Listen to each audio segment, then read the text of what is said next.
First நான் உங்ககிட்ட சொல்ல வர வேண்டியது என்னென்னா, எக்ஸாக்டாக ஜான் 2020 ஈரானுடைய major commander in chief mister Qasem Soleimani was assassinated by US drones in Baghdad airport. இந்த கரண்ட் அஃபேர்ஸை நீங்கள் படிச்சிருப்பீங்க. யுனைடெட் ஸ்டேட்ஸ் ஆஃப் அமெரிக்கா என்ன பண்ணியிருக்குன்னா, சுலைமானின்னு சொல்லக்கூடிய ஈரானுடைய இராணுவ அமைச்சரை, சொல்லப்போனால் இவாஸ் இராணுவ தளபதியாக இராணுவ அமைச்சர், இவரை கொண்டுட்டாங்க. சரி, இதில் என்ன இருக்குது, ஏன் இது அமெரிக்கா பண்ணணும் அப்படின்னா, இதுக்கு பின்னாடி ஒரு பெரிய அரசியலே இருக்குது. அமெரிக்காவுடைய அரசியல் மிடில் ஈஸ்டில் எப்படின்றது உங்களுக்கு தெரியணும். அது ரொம்ப டீப்பாக போகும். பட் சிம்பிளாக சில விஷயங்களை சொல்கிறேன். Middle east is the land of conflicts. You take Egypt, it's a conflict. You take Israel, Palestine, there is a conflict. You take Jordan, there is a conflict. You take Syria, there is a conflict.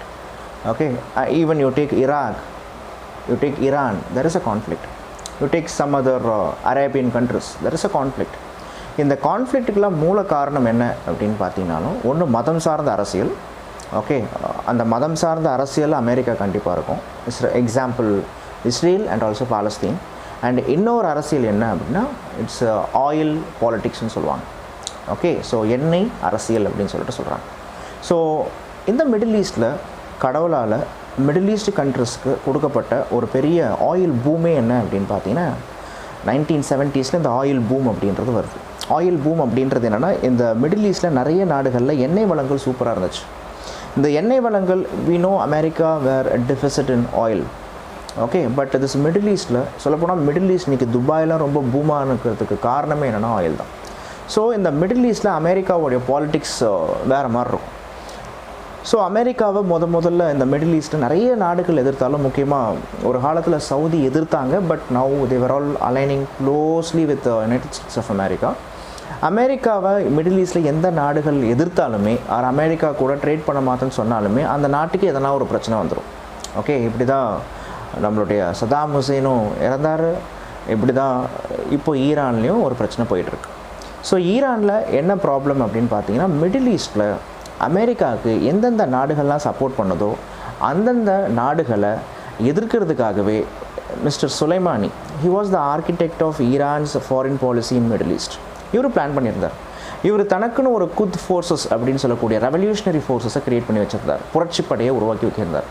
இவர் ரொம்ப ஓவராக perform பண்ணுறாங்கன்னு சொல்லிட்டு Americans என்ன பண்ணிட்டாங்க, இவரை Baghdad ஏர்போர்ட்டில் கரெக்டாக நைட்டு 1 மணிக்கு அவரை அசாசினேட் பண்ணிட்டாங்க. இதைத்தான் நான் லாஸ்ட் வீடியோலையும் சொன்னேன். ஓகே, இப்படி இவர் அசாசினேட் பண்ணும்போது ஈரானியன்ஸ் என்ன சொன்னாங்கன்னா, நாங்கள் நியூக்ளியர் மிசைல் மூலயமா அமெரிக்காவை அட்டாக் பண்ணுவோம் அப்படின்னு சொன்னாங்க. அதுக்காக கேலிபர் இருக்கா அப்படின்னா, எஸ், ஈரான் கிட்டே இருக்குது. Because Iran's are capable. They do hold intercontinental ballistic missile. புரியுதுங்களா? ஸோ கண்டமெட்டு கண்டம்பாயம் ஏவுகணை அப்படின்றது ஈரான்கிட்டையும் இருக்குன்றது உங்களுக்கு புரியணும். ரொம்ப அதிர்ச்சியாக இருக்குல்ல? எஸ், ஆமாம். ஓகே, ஸோ இதனால தான் அமெரிக்கா என்ன சொல்கிறான், நீங்கள் எங்களை அடிச்சிங்கன்னா நான் திருப்பி உங்களுடைய ஈரானில் இருக்கக்கூடிய மோர் தென் 52 sites were all present. என்ன states? these sites are all the UNESCO World Heritage Sites. இந்த சைட்ஸ் எல்லாமே ஈரானுடைய historical and cultural sites. You know what is the beauty with Iran? Iran was called Persia, as I said before. உலகத்தோடைய பழமையான நாகரீகம்னு சொல்லக்கூடிய மெசபடோமியா நாகரீகம் பிறந்தது Iran தான்.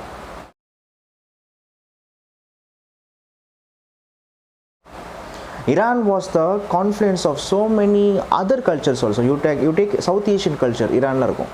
You take Arab culture, ஈரானில் இருக்கும். ஓகே, யூ டேக் பெபிலோனியன் கல்ச்சர், ஈரானில் இருக்கும். யூ டேக் சுமேரியன் கல்ச்சர், ஈரானில் இருக்கும். ஓகே, ஸோ அச்மீனியன் கல்ச்சர் எல்லாமே ஈரானில் இருக்கும்.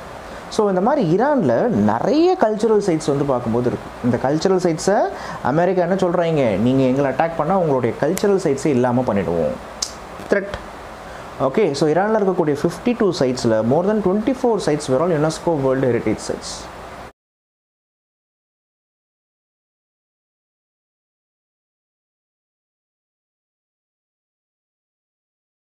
ஸோ இதுதான் ஜான்வரி 2020 ரொம்ப அதிகமாக பேசப்பட்ட நியூஸ். நான் ஏற்கனவே லாஸ்ட் கிளாஸில் உங்களுக்கு சொல்லியிருக்கேன். என்ன சொல்லியிருக்கேன்? அமெரிக்கா வந்து பார்க்கும் பொழுது இன்னும் ஜஸ்ட் கோகன்ஸ் அப்படின்னு சொல்லக்கூடிய ஒரு இன்டர்நேஷ்னல் லா இருக்குது. எங்கள் கல்ச்சுரல் சயின்ஸை வந்து பார்க்கும்பொழுது அடிச்சிங்கன்னா அது வார் கிரைமுக்கு ஈக்குவல் அப்படின்னு சொல்லிட்டு ஒரு இன்டர்நேஷ்னல் கன்வென்ஷன்ஸ் இருக்குன்னு பார்த்தோம். ஓகே, அது லாஸ்ட் வீடியோவில் பார்த்தோம். புரியுதா? இந்த வீடியோவில் இதை நம்ம பார்த்துருக்கோம். அண்ட் நெக்ஸ்ட்டு கரண்ட் அஃபேர்ஸ் என்ன அப்படின்னா, உங்களுக்கு ஷாங்காய் கோஆப்ரேஷன் ஆர்கனைசேஷன் பற்றி படிக்க போகிறோம். ரொம்ப சிம்பிளான ஒரு ஏரியா இது ஆக்சுவலாக. இப்போது என்ன நியூஸ் அப்படின்னா, ஷாங்காய் கோஆப்ரேஷன் ஆர்கனைசேஷன் அதோடைய 19th சம்மிட் இந்தியாவில் நடக்க போகுது. ஓகே, ஸோ இந்த 19th சம்மிட்டுக்கு okay mister Imran Khan, the prime minister of Pakistan, was invited. அப்போது இதுதான் நியூஸு. அப்போது இந்த நியூஸு பேக்ரவுண்ட் என்ன அப்படின்னு நீங்கள் பார்த்தீங்கன்னா, ஷாங்காய் கோஆப்ரேஷன் ஆர்கனைசேஷன். அப்போ இந்த நியூஸ்லேயே நீங்கள் தெரிஞ்சுக்கலாம் நடக்க போகிறது இந்தியாவில். இன்வைட் பண்ணது யார் அப்படின்னா, பாகிஸ்தான் பிரைம் மினிஸ்டர் இன்வைட் பண்ணியிருக்காங்க. அப்போ கண்டிப்பாக இந்தியா அண்டு பாகிஸ்தான் ரெண்டு இருக்குது. ஷாங்காய் கோஆப்ரேஷன் ஆர்கனைசேஷனில் இந்தியா இருக்குன்னா ஆமாம் கண்டிப்பாக இருக்குது. லாஜிக் புரியுதா உங்களுக்கு? இன்னொரு பாயிண்ட் புரிஞ்சுக்கோங்க. இந்த ஷாங்காய் கோஆப்ரேஷன் ஆர்கனைசேஷன் ஏன் இம்பார்ட்டண்ட் அப்படின்னு எடுத்துக்கிட்டிங்கன்னா, இந்த ஷாங்காய் கோஆப்ரேஷன் ஆர்கனைசேஷன் 1996 முக்கியமாக the Shanghai Cooperation Organization was formed with the initiative of China with some of the Central Asian countries. நல்லா புரிஞ்சுக்கோங்க. 1991 ரஷ்யா உடையது, இந்த டிஸ்இன்டகிரேஷன் ஆஃப் USSR. ஒரிஜினலாக ரஷ்யாவில் இருந்த நாடுகள் தான் this Turkmenistan, Uzbekistan, Tajikistan, Kyrgyzstan. இதெல்லாம் வந்து பார்க்கும்பொழுது ரஷ்யாவுடைய USSRுடைய சேட்டலைட் ஸ்டேட்ஸ் இதெல்லாம். பட் இந்த நாடுகள்லாம் பின்னாடி இண்டிபெண்ட் ஆகிடுச்சு. இப்படி இண்டிபெண்ட் ஆன நாடுகளில் எக்ஸப்ட் திஸ் தர்க்மெனிஸ்தான், எக்ஸப்ட் இந்த தர்க்மெனிஸ்தானை தவிர்த்து China, Kazakhstan, Kyrgyzstan, Uzbekistan, so இந்த நாடுகள்லாம் என்ன பண்ணுறாங்க அப்படின்னா, ஒரிஜினலாகவே 1996 தான் ஷாங்காய் கோஆப்ரேஷன் ஆர்கனைசேஷன் ஃபவுண்ட் பண்ணுறாங்க. They founded it. எதுக்காக அப்படின்னா, China was having border issues with these countries. So இதை ரெக்டிஃபை பண்ணதான். But later understanding the importance of this central Asian countries, okay ரஷ்யாவும் இதில் ஜாயின் பண்ணுறாங்க. அண்ட் இந்தியாவும் பாகிஸ்தானும் okay 2017 India and Pakistan okay என்ன பண்ணுறாங்க அப்படின்னா, இந்த ஷாங்காய் கோஆப்ரேஷன் ஆர்கனைசேஷனில் இவங்க மெம்பர் ஆகுறாங்க. ஸோ டோட்டலாக எத்தனை பேர் இருக்காங்கங்க? 8 மெம்பர்ஸ் இருக்காங்க.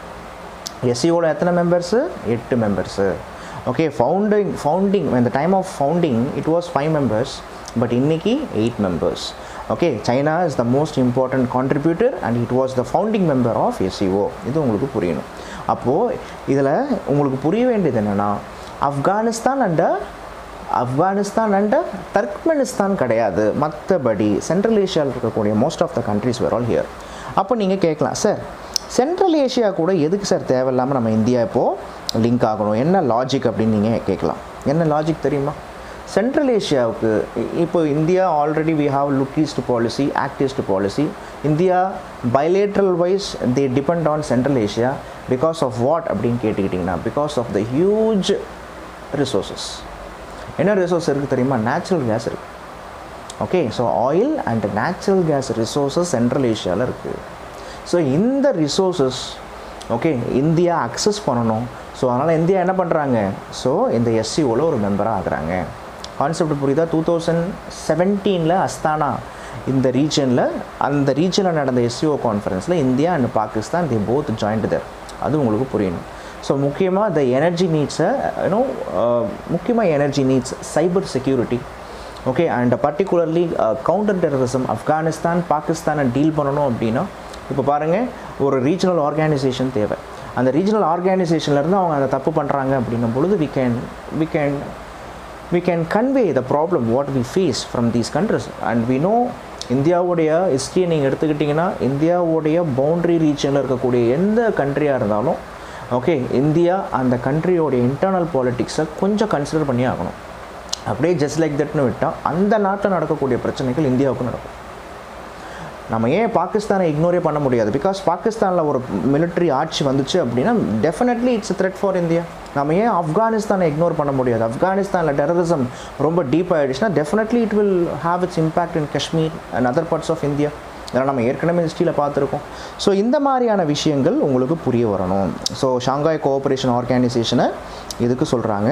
ஸோ உங்களுடைய ப்ரிலிம்ஸில் எப்படி கேள்வி கேட்பாங்கன்னா நல்லா புரிஞ்சுக்கோங்க, இந்தியா இருக்கா இல்லையா, எப்போ ஃபவுண்ட் பண்ணாங்க, அண்ட் வேர்ல்ட்லி சொல்கிறாங்க பாருங்கள், the largest regional organisation in terms of the territory and population.